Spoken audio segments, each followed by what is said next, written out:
কাশ্মীরে পাহেলগাঁতে সন্ত্রাসবাদীরা ভারতীয়দের ওপরে জঙ্গি হামলা করলো এবং সেই জঙ্গি হামলাতে 27 জন মানুষ মারা গেল।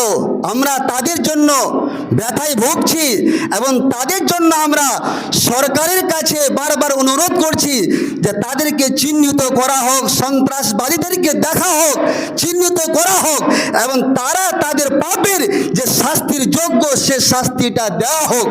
আমরা মুসলমানরা সেটা বলছি, কিন্তু সেইখানেও কিছু বাটপার গদি মিডিয়া রয়েছে যিনারা সেইখানেও রাজনীতি করার চেষ্টা করছে, সেখানেও একটা সাম্প্রদায়িক দাঙ্গা লাগাবার চেষ্টা করেছে।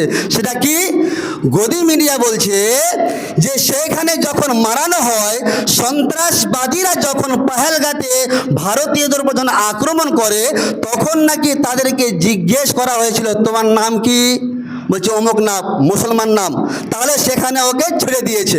তোমার নাম কি? অমুক দাস, একে মারো। হামলা চালিয়ে দিয়েছে।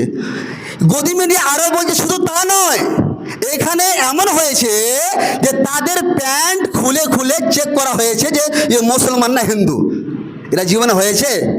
এটা মুসলমান না হিন্দু?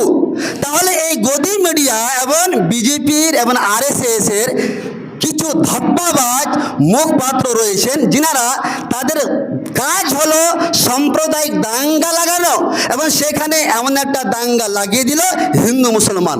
আমার কাছে প্রশ্ন হলো, সেখানে আমাদের কাশ্মীরের একজন মুসলমান ভাই সৈয়দ আদিল হোসেন শাহ, তাকেও সেখানে মারা হয়েছে, শহীদ করা হয়েছে, সন্ত্রাসবাদীরা হামলা করেছে। তাহলে তার যখন প্যান্টটা খুলেছিল তখন তো তার কি মুসলমানি করা কি ছিল না? ছিল। তা তাকে হত্যা করা হলো কেন? এর মানে ওখানে নাম ধরে ধরে হত্যা করা হয়নি, কারো প্যান্ট খুলে খুলে দেখা হয়নি যে সে মুসলমান না হিন্দু। অথচ কিছু মানুষ রয়েছে পৃথিবীতে, RSS বিজেপি, তারা এটাকে দাঙ্গা লাগাবার চেষ্টা করেছে, মুসলমান হিন্দুদের মধ্যে একটা সাম্প্রদায়িক দাঙ্গা লাগাবার চেষ্টা করছে। জি, তো এই সাম্প্রদায়িক দাঙ্গা থেকে আমরা সদা আমাদের করণীয় হলো নিজেকে বাঁচিয়ে রাখা। এর আগে পুলওয়ামা হামলা হয়েছিল, আপনারা জানেন। তো সেই পুলওয়ামা হামলা এবং পাহেলগাঁও হামলা দুটো জায়গা আলাদা।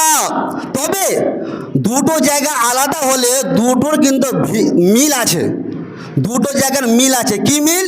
পুলওয়ামাতে যখন হামলা হয় তো পুলিশ যে চেকপোস্ট, সেই চেকপোস্টকে সরিয়ে দেওয়া হয়েছিল।